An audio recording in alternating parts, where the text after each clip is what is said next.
गोसो गोरबोनिफ्राय खुलुमनायखौ जासिहरग्रोबाय आं थारैनो जोबोर गोजोननाय मोन्दों मानो होननानै बुङोब्ला जोंनि बर'नि सासे मुंख्लं बिर जोहोलाव डि जाब्रां बिथांमोन बायदि माने गेदेरमा सुबुंनि मुङै खुंजानाय फुटबल टुर्नामेन्ट आरो दिनै बेखेवनाय हाबाफारि अपेनिं सेरेमनियाव आङो बेफोरबायदि बाहागो लानो मोननानै जोबोर गोजोननाय मोन्दों गिबियावनो आङो बे आंखौ जाय हांख्रायनानै लाबोनाय अन्थाइबारि माया क्लाब बिथांमोननिसिमबो नोंथांमोननि चेनेलनि गेजेरजोंनो आं गोसो गोरबोनिफ्राय साबायखर बावहरो ओमफ्राय आङो मोजाङै नायजोबनो हायाखै मानोना आंनि लोगोफोर फ्रेन्डसफोर फैगासिनो जोङो फट' लानाय भिडिअ लानायाव एसे बेस्थ' जाबाय दङ बेनि थाखाय आङो नायजोबनो हायाखै दहाय एसे जागायहांनायाव नायदोंमोन जेथिया फार्स्ट गलसे होदोंमोन आं गल होनाया लासै दंमोन ओमफ्राय बेनि उनाव आं दासिम नायजोबनो हायाखै आरो बिदिनो गावजों गाव सापर्ट होलायनांगोन मानो होनोब्ला बे फिल्डनिफ्रायनो माने गोबां गोजौ नेसनेल लेभेलसिम इन्टारनेसनेल लेभेलसिम सासे मोजां गेलेगिरि ओंखारहैनो हायो जों गावजों गाव सापर्ट होलायनांगोन ओमफ्राय बेखिनिखौनो बुंनांगोन बेनिफ्रायनो मोजां सासे जोंनि गेजेरनिफ्राय मोजां गेलेग्रा ओंखारलांथों गासिबो बिथिङावनो गासिबो बिथिंजोंनो दावगालांनो हाथों बर' फिसाफोरा जोङो जेरै एक्टिं खालामनायाव जों आवगायबोदों सोरबा खेलायाव आवगायबोनांगोन सोरबा फरायनायजों जब बा सोरबा गावनि बिजनेस बेफोरबायदिनो बयबो गोजौ फारसेजों माने दावगालांनो हाथों आं बेखौनो सासे बर' फिसा जानानै बर' फिसानि मोजांखौ हास्थायो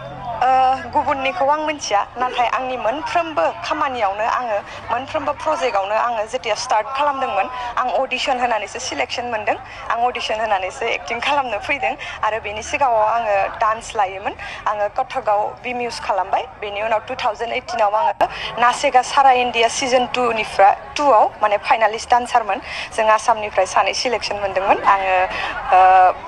मोसानायखौ स्टार्ट खालामग्रोदोंमोन मोसानायनिफ्राय आङो बिदिनो बर' फिल्माव अडिसन होबाय आं एक्टिं खालामनो चान्सबो मोनबाय बेनि उनावहाय आङो 2021आव एक्टिंनि कर्स लादोंमोन दा एक्टिंनि कर्सआबो आंना कमप्लिट जानानै बे जेराव आं कर्स लादोंमोन बेयावनो आङो दा एक्टिं टिचार हिसाबै खामानि मावगासिनो दङ ओमफ्राय आरो बिदिनो आं माखासे एसामिसफोरावबो अडिसन होदोंमोन ओमफ्राय सिलेक्सनबो मोनदोंमोन खिन्थु आङो मावनो गोसो गैयिनि थाखाय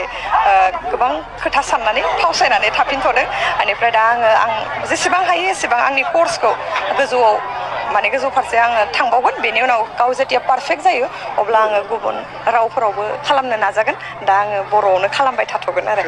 प्रेजेन्ट आंनि मोनसे मुभि सेप्तेम्बराव रिलिज जालांबाय राहा होननाय बर' सावथुन बेनिफ्राय बेनि उनावहाय दा आङो जेबो खामानि लाथ'वाखै माखासे सम गोबां खामानि मावबोबाय बेनिखायनो एसे रेस्ट लानो होननानै बे साननैसोआव रेस्ट लाथ'दों खिन्थु रेस्ट लाबाबो माने बिदि फिसा प्रग्रामफ्राव बेस्थ'थ' बेनिफ्राय लासैनो आङो डिसेम्बरफोरनिफ्राय स्टार्ट खालामफिनगोन आरो